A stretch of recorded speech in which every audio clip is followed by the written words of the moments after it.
আসসালামু আলাইকুম রহমতুল্লাহ। সুখসার কৃষি ইউটিউব চ্যানেলে আপনাদের সকলকে স্বাগত। যারা কৃষি উদ্যোক্তা হয় তাদের মধ্যে মেইনলি যে সমস্যাটা থাকে সেটা হলো অনেক বড় বড় খামারগুলো দেখে তারা উদ্যোক্তা হতে চায় এবং যাদের টাকা পয়সা একটু বেশি আছে তারা বেশি পরিমাণে ইনভেস্ট করে এবং দেখাশোনা করার জন্য প্রথম টার্গেটই থাকে তাদের হলো কাজের লোক রাখবে, দেখাশোনা করবে, একটা সময় পর শুধু লাভটা সে গ্রহণ করবে। যার ভিডিও দেখে আপনি আসলে উদ্যোক্তা হচ্ছেন তার এত বড় উদ্যোক্তা হওয়ার পিছনের কাহিনীটা খুবই কঠিন। হয়তো ভিডিওতে এখন দেখছেন সে সফল, পিছনের কাহিনীটা কিন্তু আপনার জানা নেই। পিছনের কাহিনীটা বিভিন্ন মিডিয়া তারাও শুনতে চায় না, আর যারা উদ্যোক্তা তারাও কিন্তু এই কথাটা খুব সহজে বলতেও চায় না। তার কারণ কষ্টের দিন মনে থাকে ঠিক আছে, কিন্তু কষ্টের দিনের কথা কিন্তু মানুষ শুনতে চায় না। দেখেন এই যে আমাদের বাংলাদেশে উদ্যোক্তা হওয়ার ব্যাপারটা মিডিয়ার মাধ্যমে তো আমরা দেখি হলো ভালো সাইট গুলাই, শুধু খারাপ সাইট গুলা খুব কমই আমরা জানতে পারি। এই ভালো সাইট গুলো দেখে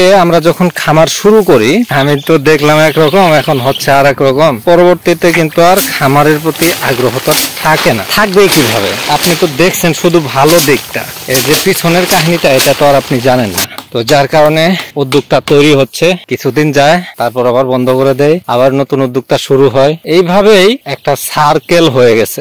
উদ্যোক্তা তৈরি হবে, কিছুদিন চালাবে, আবার বন্ধ করে দিবে, আবার তৈরি হবে, এরকম একটা সার্কেল হয়ে গেছে। এবং এই সার্কেলটাকে কাজে লাগিয়ে ব্যবসা করে নিচ্ছে বেশি অর্থের মালিক, অর্থ সম্পত্তির যাদের অভাব নেই এরা এর সুযোগটা নিচ্ছে। এই কথাগুলো আজকে আপনাদেরকে বলার পিছনে বেশি না একটাই কারণ, সেটা হলো আপনারা যারা উদ্যোক্তা হচ্ছেন চোখ কান খোলা রাখতে হবে, বিভিন্ন বিষয়ের দিকে খেয়াল রাখতে হবে। যেমন ধরেন আমার কথা দিয়ে আমি আপনাদেরকে বলি, আমি কিন্তু শুরু করি ছাগল দিয়ে। আমার টার্গেট ছিল দেশি ছাগল দিয়ে একবারে বিশাল এক খামার বানাইমু, বাংলাদেশের মধ্যে সবচেয়ে বড় খামার হবে আমার খামার, এই ধরনের কিন্তু আমার টার্গেট ছিল। কিন্তু পরবর্তীতে ছাগল নিয়ে কাজ করার সময় একটা পর্যায়ে গিয়ে বুঝলাম যে না, শুধু ছাগল নিয়ে কাজ করে হবে না, গরুটাও শুরু করলাম। গরুর ক্ষেত্রেও কিন্তু আমার টার্গেট ছিল যে আমি দেশি গরু দিয়ে শুরু করবো এবং দেশি গরুই রাখবো শুধু, আমার এখানে দেশি ছাড়া বিদেশি কোনো কিছুই থাকবে না। কিন্তু পরবর্তীতে দেখলাম শুধু দেশি উৎপাদন করতে যে খরচ, এই মূল্যটা কিন্তু আমি পাই না।